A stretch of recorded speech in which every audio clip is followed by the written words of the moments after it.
The story begins with a family of 3 driving along a desolate highway, a mother, a father, and their young son on a road trip. The mother playfully interacts with her son when, suddenly, their car hits a deer. Blood splatters across the windshield, leaving the family in shock. They step out of the vehicle. While the husband heads toward the bushes, the mother tells her son to stay inside the car. Looking around, she spots a bloody dog. Suddenly, the husband returns, his face gruesomely torn in half. The stench of decay fills the air as he collapses, dead. Horrified, the mother tries to process what just happened. The scene shifts to an apartment where we meet Tripp, a man who has just met with a drug dealer named Radford. Radford hands him some homebrewed MDMA, warning that it can cause confusion, disorientation, and hallucinations. Tripp, skeptical, asks how he can tell if it's real.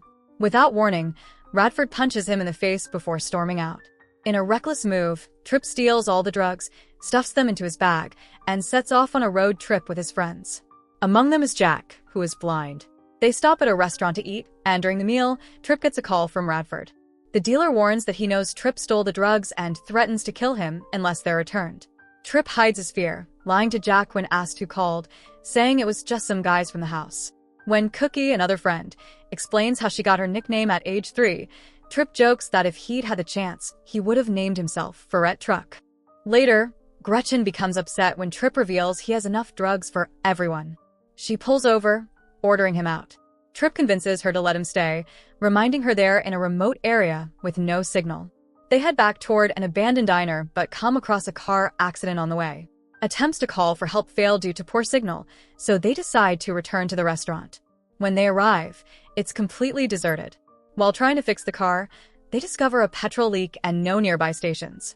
They end up back at the diner, which remains eerily empty. As they deal with the lack of phone service, Cookie finds a mysterious book in the restaurant. Reading it leaves her uneasy. That night, Jack hears strange noises and steps outside. He encounters a frightening woman, but, being blind, he doesn't realize how disturbing her appearance is. Shaken, he returns inside. Tripp, sensing danger, tells Nelson to watch over the girls. Cookie continues reading the book and grows increasingly anxious, confiding in Gretchen.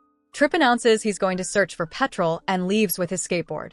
While the others eat outside, Cookie thinks she sees someone watching them through the window. The others dismiss it as her imagination, but she insists on checking. They find no one, yet an unsettling feeling lingers. Meanwhile, Tripp spots a man in the distance. It's Radford. Furious, the dealer approaches. Tripp pulls a gun and fires, but Radford doesn't flinch. Panicked, Tripp runs and hides. Back at the diner, Jack senses a strange presence and Gretchen notices Cookie and Nelson dancing near the window.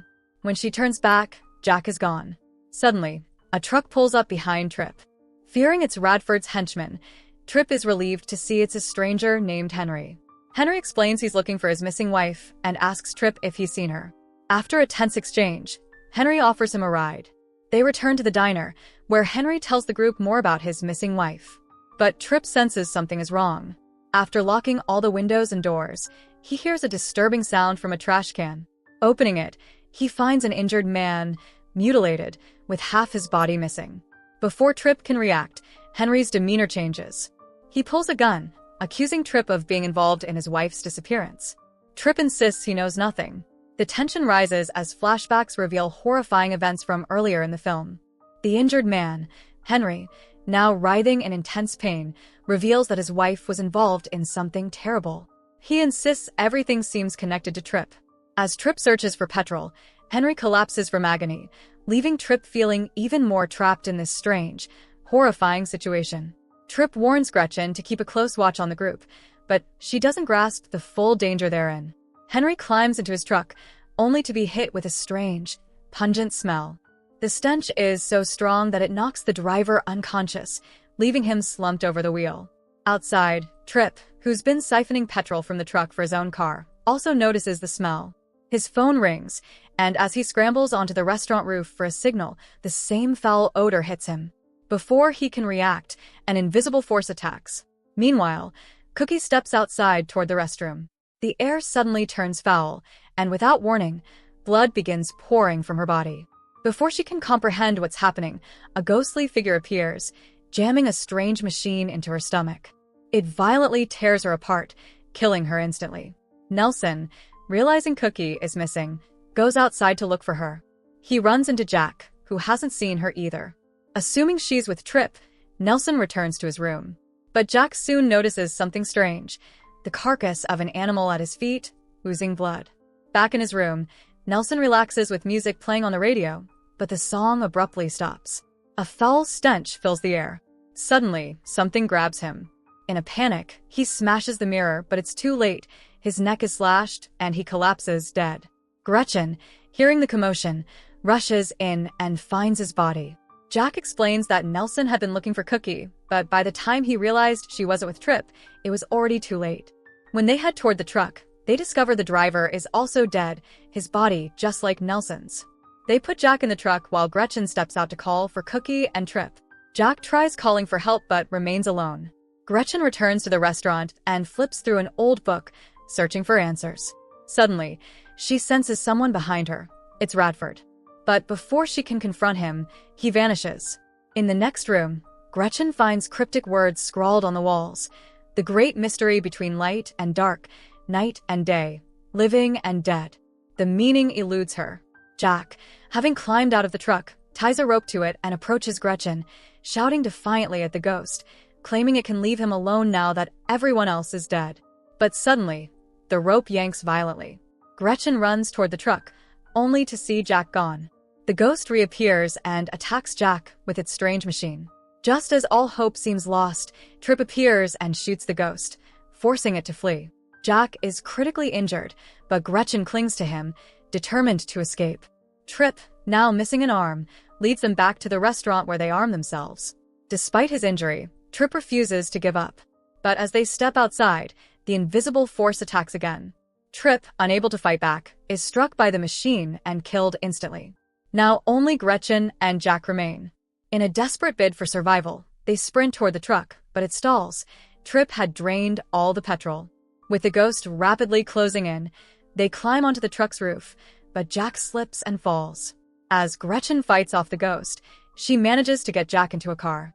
She quickly refills it with petrol from a can she'd taken earlier. Before she can start the engine, the ghost attacks again. Gretchen stabs it with a rod, then locks herself inside the car. But the creature climbs onto the roof, slicing through the metal. In a final act of defiance, she slams the car into the truck, crushing the ghost between them. She speeds away with Jack, the morning sun breaking over the horizon. It seems like the nightmare is finally over, until the ghost's reflection appears in the rearview mirror. Gretchen swerves to shake it off, but the car flips, crashing violently. Before they can react, Radford arrives and helps them from the wreck. He calls the police, and when they arrive, they meet Rose, the truck driver's wife. She explains that her husband and his truck were involved in an accident with Trip and his friends, which ultimately led to their deaths. The police conclude that the strange events were a result of the crash. Cookie died from internal bleeding, Nelson from a mirror wound, Trip from a severed arm, saved by her seatbelt. In the aftermath, Jack and Gretchen can't clearly recall the horrors they endured. Jack admits that during the crash, he saw the color of Gretchen's eyes for the first time, a fleeting moment that would haunt them forever. So that's it. Hope you enjoy the story. Subscribe and press the bell icon for more videos.